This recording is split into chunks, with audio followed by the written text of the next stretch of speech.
శ్రీనిధి ఉద్యోగులు ఉన్నారు, ఒక నలుగురు రండి అన్న ఫాస్ట్గా, టైం సరిపోదు ఈరోజు. ఇది ఆదాబ్ హైదరాబాద్ ఉన్నటువంటి ప్రధాన కథనాలు. అయితే ఒకసారి ఈనాడు చూద్దాం. ఈనాడు చూసే ముందు వీళ్ళ సమస్యలు రండి రండి. ఒక నలుగురు రండి.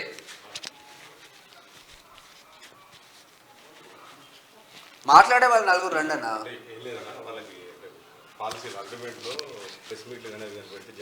సరే మాట్లాడు. అంతమంది ఉండేసరికి ఉన్నారు కానీ వాళ్ళు ఉద్యోగాలు తీసేసారు. ఏం లేదన్నా, మా సంస్థ అనేది 2010 సంవత్సరంలో స్టార్ట్ అయింది. ఇది మహిళా సంఘాలకు ఇంత ముందు ఇది వారాల చిట్టీలు సెర్మూలలో లోన్స్ ఇచ్చేవాళ్ళు. అలాంటి వేధింపుల ఉద్యమంలో 180 మంది చనిపోయిన వాళ్ళు. వాళ్ళకంటూ ఒక ప్రత్యేకమైనటువంటి సంస్థ కావాలని చెప్పేసి ఈ శ్రీనిధిని స్థాపించడం జరిగింది. ఇది స్థాపించినటువంటి ఉద్దేశం ఒక మహత్తరమైనటువంటి ఉద్దేశం. కాంగ్రెస్ గవర్నమెంట్ అప్పుడు 2010 సంవత్సరంలో స్థాపించింది. దీని తర్వాత ఏంటి అని అంటే, అప్పుడు ఉన్నటువంటి ఎండి గారే ఈ మన రిటైర్డ్ కన్సల్టెంట్ ఎండిగా కంటిన్యూ అవుతున్నాడు. ఆ రోజు నుండి ఈ రోజు వరకు కంటిన్యూ అవుతున్నారు. వాళ్ళే ఏంటంటే మాకు సంబంధించినటువంటి ఎంప్లాయీకి సంబంధించినటువంటి హక్కులు మాట్లాడితే ఉద్యోగాల నుండి తీసేయడము, మీరు ఇది చేస్తున్నారు, అది చేస్తున్నారు, ఆర్గనైజేషన్ వేధింపులకు గురి చేస్తున్నారు. ఈ సంస్థలో 2018లో 737 మంది ఉంటే ఈ రోజు 310 మందికి దిగిపోయినారు. అంటే అందరు రాజీనామాలు చేసి వెళ్ళిపోవడం, ఎవరైనా గట్టిగా మాట్లాడితే వాళ్ళని టార్చర్ తీసేయడం. ఎంత ఘోరంగానంటే, ఒక మహిళ రోడ్డు మీద ఇట్లా అటెండెన్స్ వేయాలి, ట్యాబ్ పట్టుకుని అటెండెన్స్ వేస్తే ఆటోలో పోయేటోడు వాళ్ళందరూ కూడా రీల్స్ తీద్దాం పిల్ల అని చెప్పేసి అని కామెంట్ చేయడం, అలాంటివి సంబంధించినటువంటి చాలా వేధింపులకు గుర్తు కావడం. ఇది కాకుండా దీంట్లో ఈ ఆర్గనైజేషన్లో ఒక 9 మంది అన్న రిటైర్డ్ ఎంప్లాయీస్ పనిచేస్తున్నారు. లక్షల్లో పెన్షన్ వస్తుంది వీళ్ళకి. అలాగే ఇక్కడ కూడా మళ్ళీ వేతనాలు 50,000 లక్ష రూపాయలు. అయితే ఇప్పుడు వీళ్ళకి ఏంటి అని అంటే ప్రాబ్లం, రిటైర్డ్ అయిన పెట్టుకున్నారు. గవర్నమెంట్ వీళ్ళ మీద ఫోకస్ చేస్తుంది. మేము కూడా చీఫ్ సెక్రటరీ గారికి, సీఎం గారికి, మన డిప్యూటీ సీఎం గారికి వాళ్ళందరికీ కంప్లైంట్ చేసినాం. మినిస్టర్ గారికి కూడా, సీతక్క గారికి కూడా కంప్లైంట్ చేసినాం.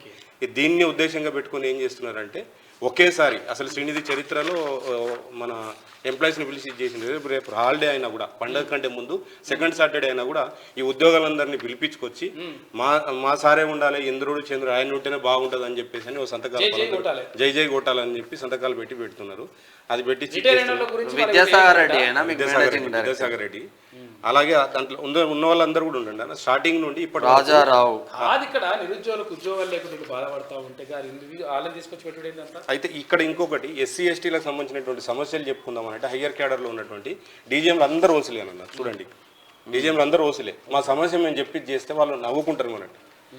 ఎంతనంటే చాలా దారుణమైనటువంటి పరిస్థితుల్లో నా కిడ్నీలో 32 mm స్టోన్ అన్న, కిడ్నీ స్టోన్స్ వచ్చి చేస్తే లీవ్ పెడితే నువ్వు ఎందుకు లీవ్ పెట్టినావు, నువ్వు జాయిన్ అవుతావా లేదా, నేను జాబ్ నుండి తీసేస్తాం అని చెప్పేసి కేవలము దయాకర్ రావు, మా మంత్రి, మా ఎండి గారు విద్యాసాగర్ రెడ్డి ఇద్దరు కలిసి ఆయనకు 2000 మంత్రి, మాజీ మంత్రి దయాకర్ రావు మాకు సంబంధించినటువంటి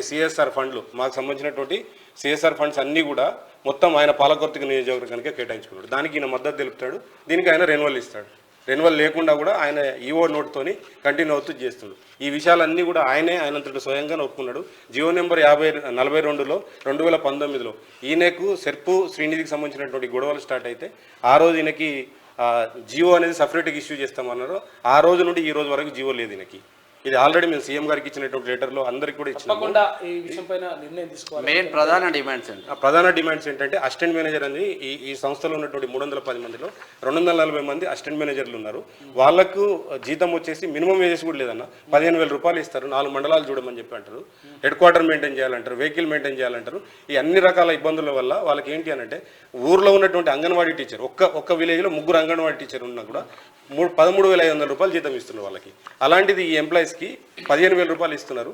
బయట గవర్నమెంట్కి చెప్పేది ఏంటి అని అంటే, వెహికల్ అలవెన్స్, ఈపీఎఫ్, ఈ అన్ని రకాల అన్ని కలిపి 25,000 రూపాయలు జీతం ఇస్తున్నామని చెప్తున్నారు. కానీ ఇచ్చేది మాత్రం వాస్తవంగా జీతం రూపంగా ఇచ్చేది 15,000 రూపాయలే. అలాగే మీకు అక్కడ చూసినట్లయితే ఈ సీట్లో మిగతా అన్ని క్యాడర్లో 6,000 రూపాయలు డిఫరెన్స్ ఉంటుందన్న. ఒక్క అసిస్టెంట్ మేనేజర్ క్యాడర్కి మాత్రం 14,400 రూపాయలు డిఫరెన్స్ ఉంటుంది. అంటే మేనేజర్కి 30,000, సీనియర్ మేనేజర్కి 36,000, ఆర్ఎంకి చీఫ్ మేనేజర్కి 42,000, జోనల్ మేనేజర్కి 48,000. కానీ అసిస్టెంట్ మేనేజర్కి 15,600. అసిస్టెంట్ మేనేజర్కి డిఫరెన్స్ చూస్తే 14,400 రూపాయలు ఉంది. అసిస్టెంట్ మేనేజర్ 15,600 రూపాయలు, అలాగే మేనేజర్కి 30,000 రూపాయలు. ఏంటి ఇదని చెప్పేసి అంటే, 2016 నుండి మా దృష్టిలో ఉంది, మేము సవరిస్తాం, ఇది చేస్తాం అని చెప్పి 2016 నుండి ఈ రోజు వరకు ఇది చేస్తుంటాం. కారణం ఏంటి అని అంటే ఈ 240 మంది ఉద్యోగులకి ఒక్కొక్కరికి 8,000 రూపాయలు అంటే పెంచినట్లయితే ఆయన యావరేజ్గా సంవత్సరానికి 2 కోట్ల రూపాయలు పెరుగుతాయి. దీన్ని సెక్షన్ 116 లిమిట్లోకి వస్తున్నారు, ఇది పెరుగుతుందని చెప్పేసి అని చూపిస్తున్నారు. మరి ఈ జిల్లా మంత్రిని కూడా కలిసే ప్రయత్నం చేయండి ఒకసారి. వాళ్ళందరినీ కలుస్తున్నాము, మన సీతక్క గారిని కలిసినాము, వాళ్ళని కలిసి ఇవన్నీ ఇస్తున్నాము అని చెప్పి ఉద్యోగులను కూడా పిలిచి భయపెట్టిస్తున్నారు. మనం మాట్లాడదాం దాని మీద. Thank you.